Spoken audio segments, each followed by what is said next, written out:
કનુ કાકાએ તો લોહી પીધું છે હો મારું. હા કનુ કાકા.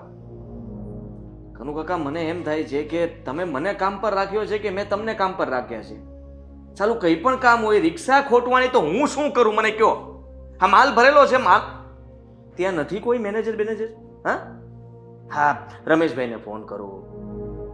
અરે ભાઈ તમારે જેને કરવું હોય ને તમે મને જ શું કામ ડાયલ કરી દો છો ફોન? ચાલો હું તમને ફોન કરું. હા આ ફોનમાં વાતો કરવાની બદલે આ ઘરમાં ધ્યાન આપવાનું ચાલુ કરો.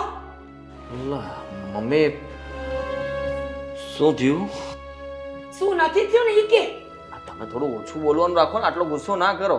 આ જોર જોરથી બોલો છો, ગળું ખેંચાઈ ગયું છે સાહેબ. ખેંચાઈ જ જાય ને. આ વહુ ઘરમાં આવી હોય ને એટલે આવું જ થાય. મમ્મી થોડી સાકર ખાઈ લો તો ગળું મતલબમાં ક્લીન થઈ જાય. સાકાના ઢગલામાં બેહીને રહીશ ને આખી રાત તો પણ મારું ગળું નહીં ખુલે. સખત અવાજ ગયો છે, ડોક્ટરને બતાવવા જવું પડશે. હવે મને તકલીફ શું છે ધીમે ધીમે કહેશું તો સમજાઈ જશે. શું થયું? તું મને એમ કે મારે મીરાને કાંઈ નહીં કહેવાનું? કહેવાનું ને, શું કામ નહીં કહેવાનું? તમે એના સાસુ છો અને સાસુનો હક બને છે કે વહુને ગમે તે કહી શકે. આ ગમે તે કહું ને, એક શબ્દ બોલું ને તને સામે 100 શબ્દ મને આપે છે. લે તમે એક શબ્દ કહો ને એ સામે 100 મતલબમાં શબ્દો પાછા આપે છે. આદિ તને તો કઈ ખબર ન હોય ને એવું તું વર્તન કરતો હોય ઘણીવાર. મેં આ ઘરમાં જ એવું ચાલતું હોય છે. જ્યારે મીરા મને કંઈ કહેવા આવે ત્યારે હું એનું નથી સાંભળતો. તમે મને કંઈ કહેવા આવો તો હું તમારું સાંભળું તો છું. બાયડી ગેલો છો. ખાવડ હાવ સફરજન છો તું. સફરજન જેવો લાગુ તમને હું? હું સફરજન જેવો નથી મમ્મી.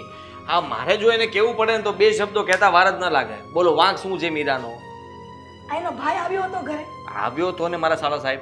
મને ખબર હતી. ખબર? તમે ક્યાં હતા? ઘરમાં જ હતી તો પણ નહોતી ખબર. તમે તમારી રૂમમાં હશો તો કોઈ ડિસ્ટર્બ નહીં કરે. મને પણ નહોતી ખબર કે મારો સાળો આવ્યો. મારો સાળો મને રૂમમાં મળવા માટે આવ્યો અને હું ત્યાં કામ કરતો હતો.